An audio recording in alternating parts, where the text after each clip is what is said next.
오늘 하나님께서 우리에게 주신 말씀은 로마서 7장 7절에서 25절까지 말씀입니다. 좀 말씀이 좀 많기는 한데요. 굉장히 중요한 말씀이니까 같이 합독하도록 하겠습니다. 신약성경 248면에 있습니다.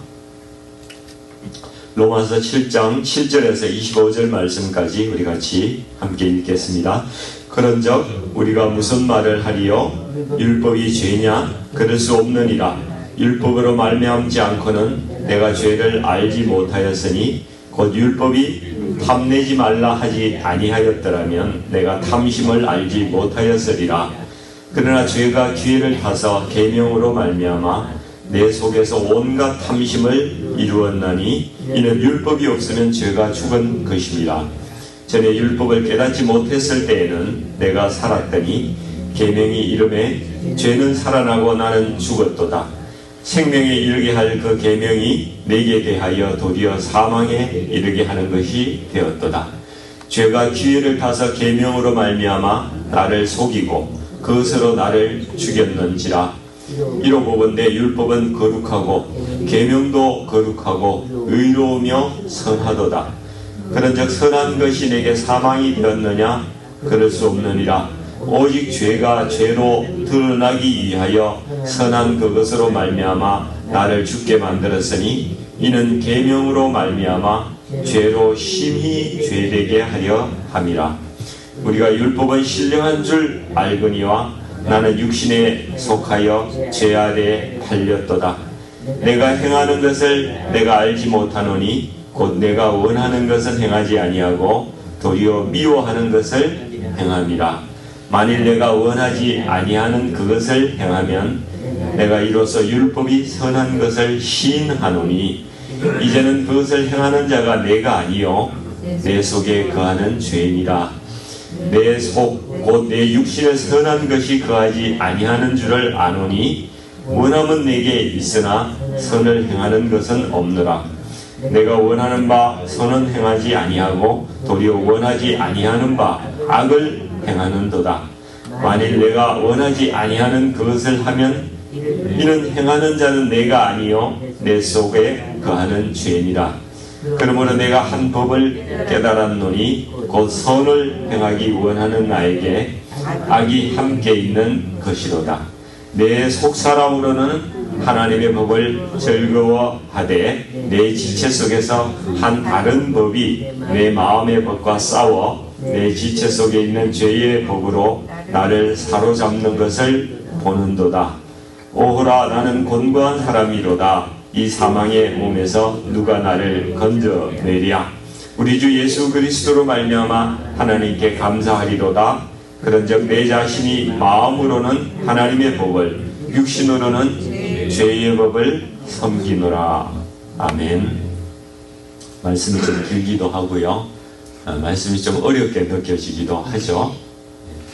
로마서가 기독교 복음 중에서는 굉장히 교리서라고도 하고 굉장히 중요한 기독교 신학을 논하는 거기 때문에 좀 어렵게 느껴질 수도 있습니다. 그러나 매우 중요하죠.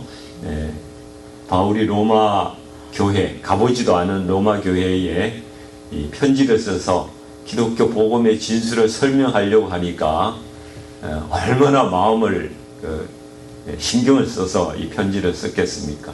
그러다 보니까 가장 중요한 말씀들이 로마서에 담겨 있다고 그렇게 생각이 됩니다.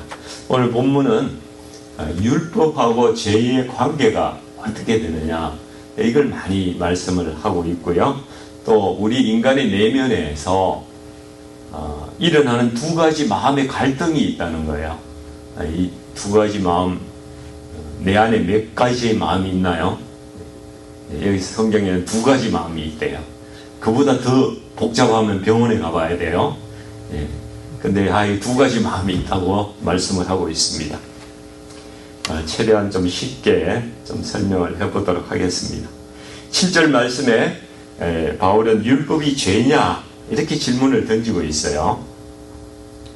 바울은 율법은 죄는 아니다. 죄가 아니다. 오히려 죄를 드러내어서 보여주는 거울 역할을 하는 거다. 그런 말씀을 하고 있어요. 그러니까 여기 보면은 탐내지 말라, 율법이 탐내지 말라 하지 아니하였더라면은 내가 탐심을 알지 못하였으리라, 이렇게 이야기를 하죠. 그러니까 율법의 계명을 듣기 전에는 탐심이 죄인 줄도 몰랐는데 계명을 듣고 나니까 내가 죄를 지었구나, 이걸 알게 되고 죄가 드러나게 되었다는 것이죠. 그러니까 마치 우리 얼굴에 이렇게 검은 검댕이 이렇게 묻어 있으면은 거울이 있는 그대로를 보여주지 않습니까? 근데 그 거울이 우리 얼굴을 비춰주는 역할을 하는 것이지, 그 거울이 나를 더럽게 하거나 또 혹은 나를 깨끗하게 닦아주거나 그런 역할을 하는 것은 아니라는 것이죠. 율법은 내 마음의 탐심도 비춰주고요. 그 율법을 통해서 보니까 내가 음심도 있구나, 내가 잘못된 거구나, 시기와 질투심도 나한테 있다는 것을 보여주고요. 우리 마음 가운데 여러 가지 죄를 비춰주는 거울과 같은 역할을 이 율법은 하고 있다, 이런 말씀입니다. 그러니까 율법이 죄라고 규정을 해주지 않았다면은 사람들은 잘못된 행동을 하면서도 그것이 죄라고 생각하지도 않고 그냥 살아갔을 것이란 말씀입니다. 그런데요, 인간이 타락한 이후에 우리 내면에 뭐가 생겼는가 하면 죄성이라는 게 들어왔어요. 죄성. 그게 내 내면에 사로잡아 숨어 있는 거예요. 또아리를 털고 숨어 있어요. 그래서 우리가 이런 거 하면 안 돼, 이런 거 하지 마, 이게 이제 율법이거든요. 하지 마, 해. 이런 율법이 주어지면은 사람 안에 있는 죄성이, 이게 그 율법을 듣고 꿈틀거린다는 거예요. 그러니까 이걸 어기고 싶은 그 마음이, 이게 죄성인 거예요. 이런 못된 마음이 있는 걸 여러분 느끼십니까? 고개를 끄덕끄덕 해주셔서 감사합니다. 영화예요. 다 19세 미만 시청 불가 뭐 이런 거 붙잖아요. 그럼 보고 싶어요? 보고 싶지 않아요? 더 보고 싶은 거예요. 막 써놓으면 더 그걸 보고 싶은 마음이 일어나는 거예요. 그래서 사실은 이 사람들한테 욕구를 더 부채질하기 위해서 일부러 이걸 막 써붙여 놓는 그런 마케팅을 한다, 이런 말도 있어요. 사람의 심리를 이용하는 거죠. 그러니까 보지 말라고 하면 더 보고 싶고, 하지 말라고 하면 더 하고 싶은 게 인간의 마음속에 내재되어 있더란 말입니다. 뭐 서류 같은데 절대 열람 금지 뭐 이렇게 써놓으면요, 사람들이 그걸 또 열어서 봐요. 이렇게. 그런 게 이제 죄성의 흔적이라는 거예요. 그러니까 하지 말라, 이 규칙이 율법인데 이게 잘못된 게 아니고 우리 마음속에 있는 죄성이 그 규칙 때문에 더욱 강하게 일어나는 게 문제라는 거예요. 그래서 이웃의 것을 탐내지 마라, 이런 율법이 선포가 되면은 인간 내면에 있는 죄성은 이웃의 것을 자꾸 넘보는 거예요. 자꾸 탐내고 이렇게 되기 때문에 내 마음속에 온갖 탐심이 이제 막 생겨나가는 거죠. 이게 이제 8절 말씀이에요. 죄가 기회를 타서 계명으로 말미암아 내 속에서 온갖 탐심을 이루었나니 이는 율법이 없으면 죄가 죽은 것입니다. 원래 율법이 없었으면 죄가 없었을 거라는 이야기예요. 그러니까 율법이 문제예요? 죄성이 문제예요? 대답이 없는 게 문제네요. 죄성이 문제잖아요. 그렇죠? 율법에는 아무 문제가 없어요. 율법은 사람을 보호하려고 하나님께서 주신 것입니다. 근데 내 안에 죄성이 이 율법을 어기고 싶은 마음이 있기 때문에 죄를 자꾸 만들어내는 거예요. 그래서 우리가 9절 말씀도 그런 말씀이에요. 전에 율법을 깨닫지 못했을 때는 내가 살았더니 계명이, 율법이 있으니까 내 안에서 죄가 그냥 꿈틀거려서 그걸 어기고 싶은 마음이 자꾸 생기고, 그러니까 나는 죽었도다. 나는 망했도다. 그러니까 그런 말씀이죠. 10절 11절 말씀도 율법은 문제가 없지만은 내 안에 죄성이 율법을 자꾸 어기도록 만들어서 스스로를 정죄하게 만든다는 거예요. 우리가 죄를 깨달으면요, 내 안에서 이제 이런 마음이 들어요. 야, 너는 나쁜 놈이야. 너는 뭐 정말 죽어서 마땅한 놈이야. 너같이 더러운 놈은 없을 거야. 너같이 나쁜 놈은 없을 거야. 이런 마음이 우리 사람 마음에 이 정죄감이 들어오는 거예요. 이게 사람을 얼마나 죽이는 것인지 모릅니다. 고통을 주고요, 나를 사망에 이르게 하는 것이 정죄감이에요. 그래서 큰 죄를 지은 후에 그냥 자기 목숨을 끊는 사람들도 많이 있어요. 그 정죄감 때문에. 좀 더 쉬운 비유를 하나 들어보겠습니다. 율법과 죄의 관계 때문에 제가 자꾸 말씀을 드리는 거예요. 이 사과는 절대로 먹으면 안 된다, 이런 규칙이 있다고 합시다. 그전에는 관심도 없었는데 먹지 말라 그러니까 내 마음속에 죄성이 꿈틀꿈틀거리는 게 거기에 더 먹고 싶은 거라는 거죠. 결국은 사과를 먹겠습니까? 안 먹겠습니까? 먹어요. 그냥 몰래 먹습니다. 먹고 규칙을 어기게 되죠. 그런데 그 사과 안에는 독이 들어있었어요. 그러니까 원래 그 규칙을 주신 목적은 사람을 살리려고, 보호하려고 주신 것인데, 나의 죄성이 오히려 그 규칙 때문에 막 그 계명으로 말미암아 그 계명이 있어서 내가 먹은 거야, 이렇게 생각이 든다는 거죠. 핑계를 대는 거죠. 그렇게 해서 망하게 되는 것입니다. 바울 사도가 이런 이제 율법과 죄의 관계에 대해서 쭉 오늘 본문 말씀을 이렇게 말씀을 여러 가지 말씀을 해주고 있는 거예요. 그래서 12절에 보니까 이런 설명을 하면서 이로 보건대 율법은 거룩하고 계명도 거룩하고 의로우며 선하도다, 이렇게 말씀을 하고 있습니다. 그러니까 율법은 거룩한 거예요. 의롭고 선하고, 그렇다고 결론을 바울 사도는 내고 있습니다. 그러니까 율법이 나를 죄짓게 하는 범인이냐 아니냐, 이거는 이 말씀으로 증명이 됐어요. 그렇지 않습니까? 율법은 나를 죄짓게 하는 범인은 아니에요. 근데 14절에 보니까 우리가 율법은 신령한 줄 알거니와 나는 육신에 속하여 죄 아래 팔렸도다. 우리가 육신에 속한 존재랍니다. 죄 아래에 팔렸답니다. 그러니까 나는 죄의 지배를 받는 존재라는 거예요. 죄의 노예가 되었다는 거예요. 내 안에 죄가 시키는 대로 행하는 그러한 사람으로 살아가고 있다는 것입니다. 그래서 15절에 내가 행하는 것을 내가 알지 못한다는 거예요. 내가 왜 이런 행동을 하는지 나도 모르겠다는 거예요. 내가 진짜 하고 싶은 거는 어떤 선한 일을 하고 싶은데 결국은 선한 일을 하지도 못하고 오히려 하기 싫은 죄만 짓고 있는 나의 모습을 본다는 것이에요. 그러니까 내 안에 내가 너무 많은 거예요. 그렇죠? 죄를 짓고 싶지 않은 마음, 이거는 하나님의 법을 즐거워하는 마음이 있고요.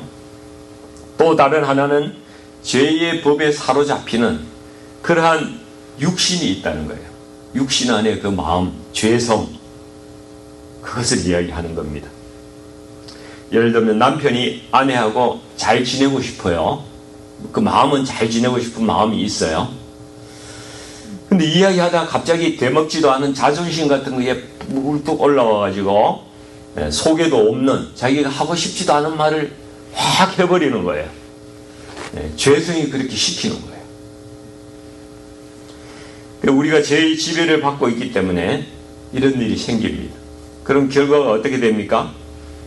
이제 부부관계가 멀어지고 서먹서먹해지고 힘들게 되는 거죠.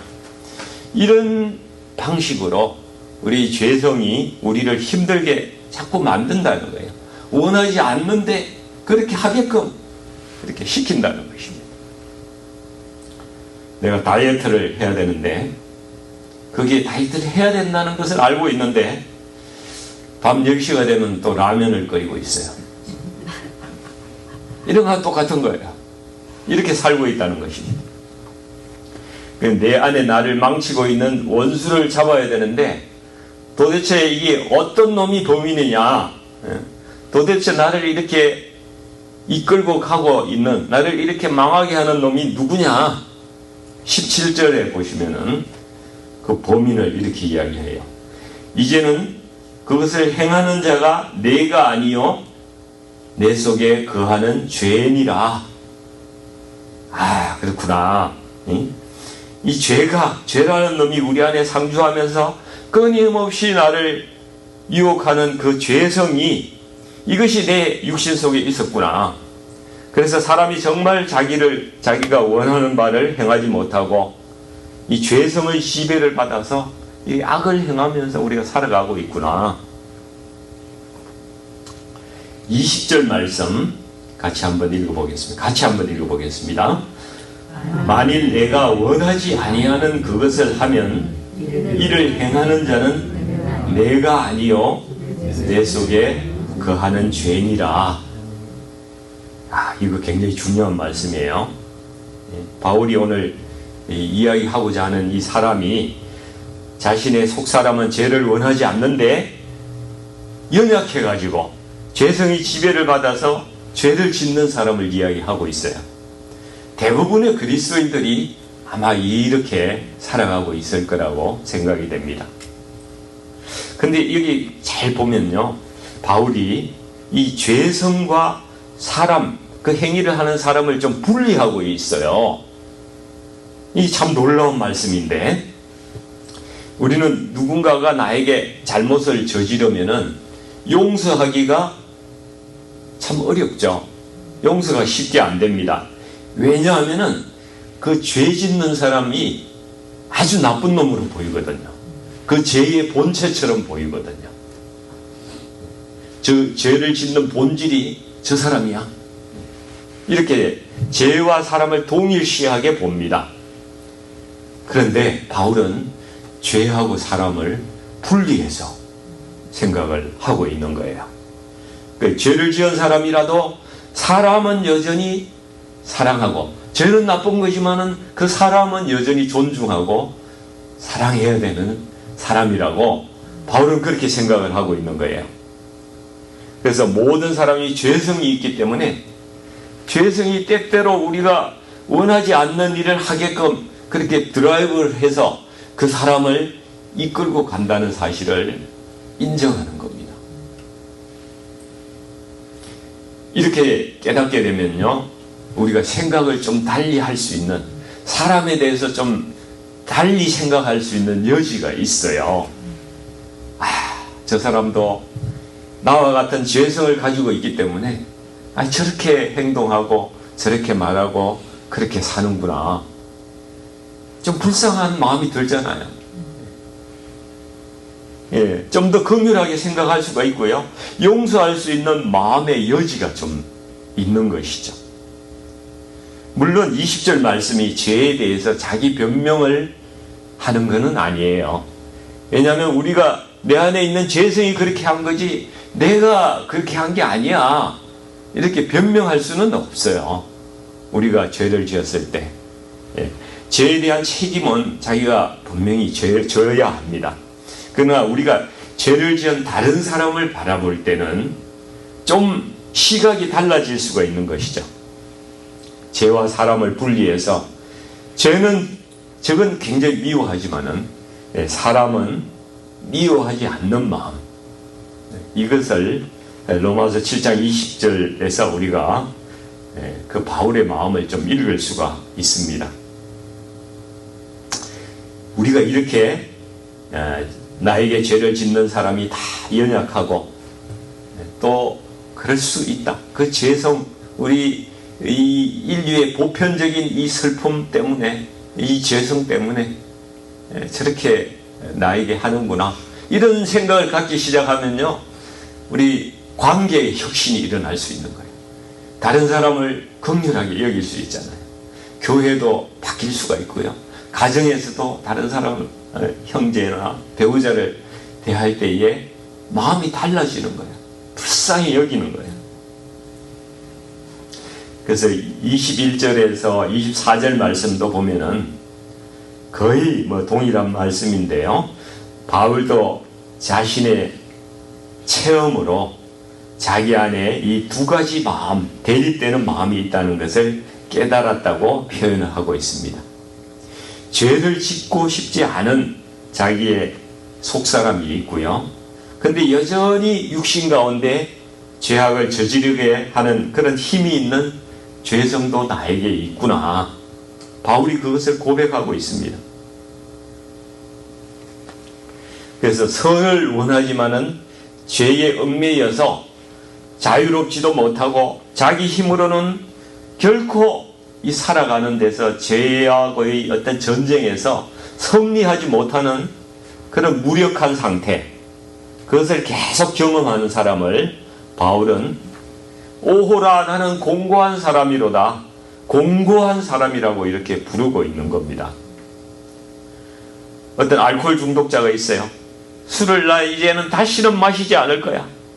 다짐을 하고 또 다짐을 했는데 술만 보면 눈이 뒤집혀요. 또 다시 무너집니다. 그 알코올 중독인 사람이 이렇게 이야기하죠. 나는 술을 마시고 싶지 않은데 어느새 보니까 술이 나를 마시고 있더라. 나는 죄를 짓고 싶지 않은데 내 안에 죄성이 이미 죄를 짓고 있더라. 이게 이제 곤고한 사람이라는 거예요. 곤고한 사람. 바울이 그렇게 부르고 있습니다. 오늘날 우리 성도님들도 여전히 죄와 싸우면서 이 곤고함을 우리가 경험하고 있는 거예요. 거듭났지만은, 거듭났어요. 예수님 믿고 거듭났지만은 육신의 죄성에서 완전히 벗어나지 못하고 여전히 넘어지고 왜 나는 이렇게밖에 못 살까? 여전히 죄에 끌려다니고 겉으로 믿음이 있는 것처럼 보이지만은 기도도 잘 못하고 성경도 잘 읽는 것도 잘 안 되고 하나님을 더 사랑하고 싶은데 뭔가 자꾸 방해가 되고 가까이 나가지도 못하고 죄성이 나를 끌고 다니는 그러한 사람이 바로 공고한 사람이에요. 어떤 때는 정말 내가 하나님의 백성이 맞나? 내가 완전 엉터리 아니야? 이런 생각이 들기도 하는 거예요. 근데 확실한 건요, 이런 고민과 염려를 하면서 이 영적인 공고함을 느낀다는 것 자체가 은혜라는 거예요. 하나님께 붙들려 있는 사람이라는 거예요. 이 공고함조차도 아예 느끼지 못한다면은 그거는 정말 큰 문제예요. 뭐가 문제인지도 모르고 그냥 세상 속으로 가서 그냥 살아가는 거예요. 우리가 주님의 재림으로 완전한 승리를 하기까지는 우리 마음으로는 하나님의 법을 따르고 싶지만은 육신으로는 죄의 법을 따라가는 그 공고함이 계속 있다는 거예요. 그러니까 우리는 주님 오실 때까지 우리 내면에 속사람의 전쟁이 계속 이루어지고 그러면서 그 가운데서 살아가는 거예요. 그러나 낙심할 필요는 없습니다. 하나님께서 주시는 공고한 사람에서 벗어나는 방법이 있는 거예요. 그 내일 8장, 로마서 8장부터는 그 말씀을 할 거예요. 해답이 있는 거예요. 그 해답은 성령을 의지하는 거예요. 성령을 의지하는 삶을 로마서 8장에 바울은 이야기하고 있습니다. 그래서 우리가 성령을 의지하면은 이 공고한 사람의 이 공고한 전쟁에서 우리가 벗어날 수가 있는 거예요. 그렇게 살아가는데 이 싸움에서 승리하는 우리 성도님들 되시기를 소망합니다. 내일부터 우리가 승리하는 거 이거 다시 또 나누기를 원합니다. 내일 개봉 박두입니다. 예, 우리 같이 기도하겠습니다. 아버지 하나님, 제가 마음으로는 하나님의 법을 섬기고자 그렇게 살고 싶은데, 아버지 하나님, 어찌된 연유인지 육신은 죄의 법을 따라가는 저 자신을 발견합니다. 그래서 제 안에 이 두 가지 마음의 갈등 때문에 저는 늘 공고하게 살아가고 있음을 고백하지 않을 수 없습니다. 때때로 실패하고 무너지기도 합니다. 아버지 하나님, 제가 어떻게 죄와 유혹으로부터 승리할 수가 있겠습니까? 거룩하신 하나님 말씀에 온전히 붙들려서 하나님의 거룩하심을 바라보며 살아가기를 하나님, 저는 원합니다. 말씀과 기도로 우리가 거룩하게 된다고 디모데전서 4장 5절에서 주께서 말씀하셨사오니 그것을 기억하며 아버지 하나님, 저희가 말씀과 기도에 더 힘쓰며 나갈 수 있도록 저희의 삶을 인도하여 주시옵소서. 그리고 나의 힘만으로는 늘 넘어지기 쉬우니 아버지 하나님, 성령님께서 온전히 나의 주인 되어 주시옵고 저를 인도하여 주셔서 죄의 유혹에 대해서 늘 이기는 자로, 패배하는 자가 아니라 이기는 자로 살아가게 하여 주시옵소서. 예수님의 이름으로 간절히 기도드리옵나이다. 아멘.